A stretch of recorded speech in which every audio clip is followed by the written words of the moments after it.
It's midnight. Your city is on fire. Protests surging through every street, sirens screaming in the distance, crowds chanting, tear gas in the air, and then silence. Not from the people, from your phone. The internet goes black, WhatsApp stops working, Signal disappears, Twitter vanishes, Instagram, Telegram, Facebook, gone. No calls, no messages, no live streams, no proof. Governments have perfected this move for years. They don't need to arrest millions. They just flip a switch, and the entire movement goes dark. Iran did it in January 2026, the longest internet blackout in history, while hundreds died in the streets. Myanmar shut it down during the coup. Sudan, Belarus, India, Turkey, Hong Kong, the same playbook every time. Kill the internet, kill coordination, kill the truth. Tonight, something impossible is happening. A single message breaks through, then another, then dozens, then hundreds. No cell towers. No Wi-Fi, no internet at all. How? Because a new kind of network is alive. One that governments can't touch, can't censor, can't delete. A network that lives inside phones, spreads through Bluetooth,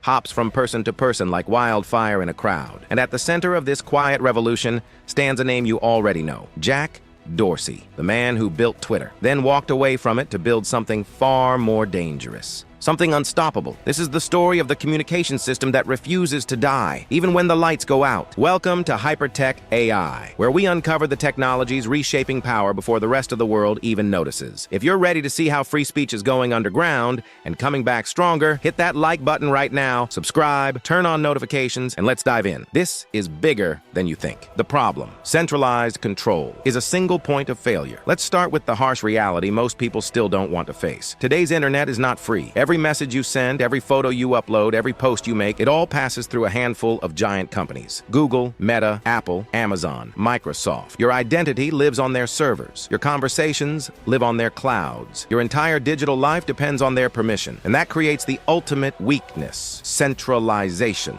If one company controls the flow of information, one government order can shut it down. One data center outage can erase it. One kill switch can silence millions. And governments have learned this lesson very, very well. Over the last decade, internet shutdowns have become the weapon of choice. They don't need tanks. They don't need mass arrests. They just need to cut the cord. In Iran, January 2026, total blackout for over a week while protests raged and bodies piled up. In Uganda during tense elections, internet cut to stop opposition from organizing. Myanmar after the coup. Sudan during revolution. Belarus in 2020. India in Kashmir. Turkey after failed coups. Hong Kong during the 2019-2020 protests. Every time the same pattern, no coordination, no live streaming, no independent journalism, no international pressure, just silence and fear. For years, there was no real defense, until now. Jack Dorsey's radical departure from Twitter to true freedom. Jack Dorsey didn't just build Twitter in 2006. He built it with a dream, a place for open, real-time conversation, a global town square. But over the years, Twitter became everything he hated. Centralized, controlled by algorithm, influenced by advertisers, pressured by governments,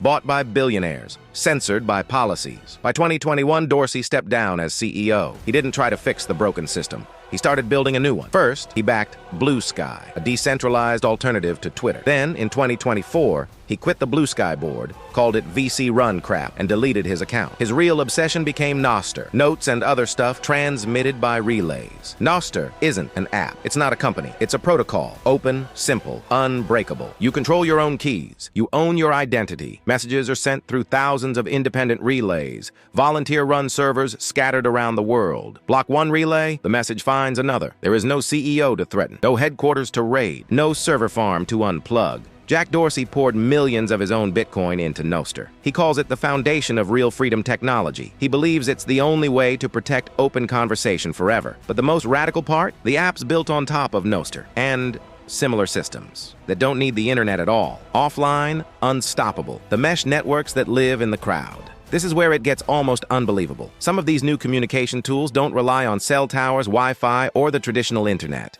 They use Bluetooth mesh, Wi-Fi direct, and LoRa radio. Your phone talks directly to the next phone, which talks to the next, creating a living, breathing human network. The more people in the area using it, the stronger, faster, and farther it reaches. One person? Nothing. Thousands in a protest? It covers entire neighborhoods, even cities. Here are the real-world tools already making governments sweat in 2026. BitChat.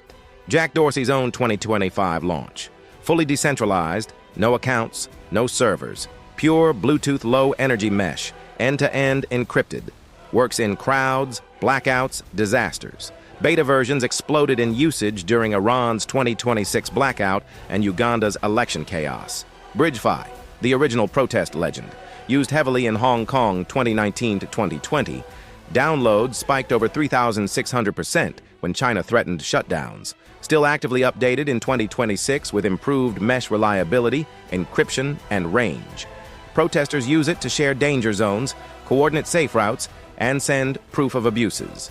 Meshtastic, open-source LoRa radio mesh.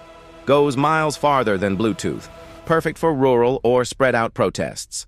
Encrypted texting, GPS sharing, off-grid alerts. Used by activists, disaster responders, and hikers worldwide. Briar, peer-to-peer, offline first, with Tor integration for anonymity. Designed specifically for high-risk users, journalists, dissidents, human rights workers.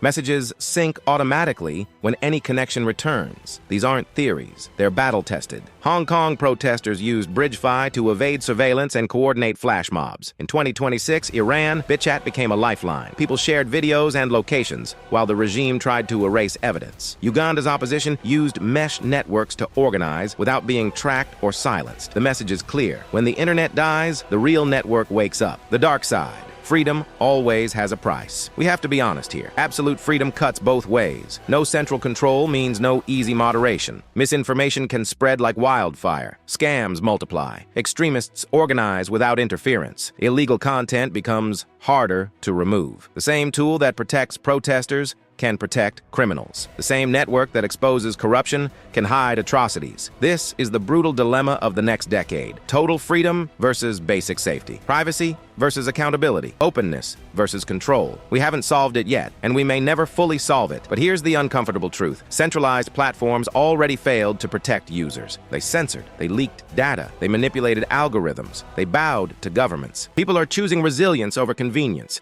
even if the cost is chaos. The future. Power is returning to the people. Picture this world in the next few years. Internet shutdowns become pointless. Blocking apps does nothing. Deleting accounts changes nothing. Censorship becomes a relic. Protests keep moving. Truth keeps spreading. Corruption keeps getting exposed. Even in total blackouts. Even during war. Even under the harshest regimes. This isn't science fiction. It's already starting. Nostr grows stronger every month. Mesh apps get faster, smarter, more user-friendly. Bluetooth range improves. LoRa networks expand. Decentralized protocols multiply. The old internet asked for permission. The new one doesn't. Governments can shut down towers. They can't shut down people talking face-to-face, through their phones, through the crowd. So here we stand, at the dawn of an underground internet. Quiet, resilient, unstoppable. It excites some people. It terrifies others. But it is coming, whether we like it or not. The real question we all have to answer. In a world where communication can no longer be silenced, who will truly hold the power? Thanks for watching Hypertech AI. If this opened your eyes, if it made you think differently about freedom and control, smash that like button right now. Subscribe to the channel. Turn on notifications. We post deep dives like this weekly, covering the technologies that are quietly rewriting the rules of power, privacy, and truth. Drop a comment below and tell me, would you use an offline mesh app like BitChat or BridgeFi during a blackout? Or do you think these networks are too dangerous to exist? I read every single comment. Until next time, stay connected, even when they try to cut you off. Peace.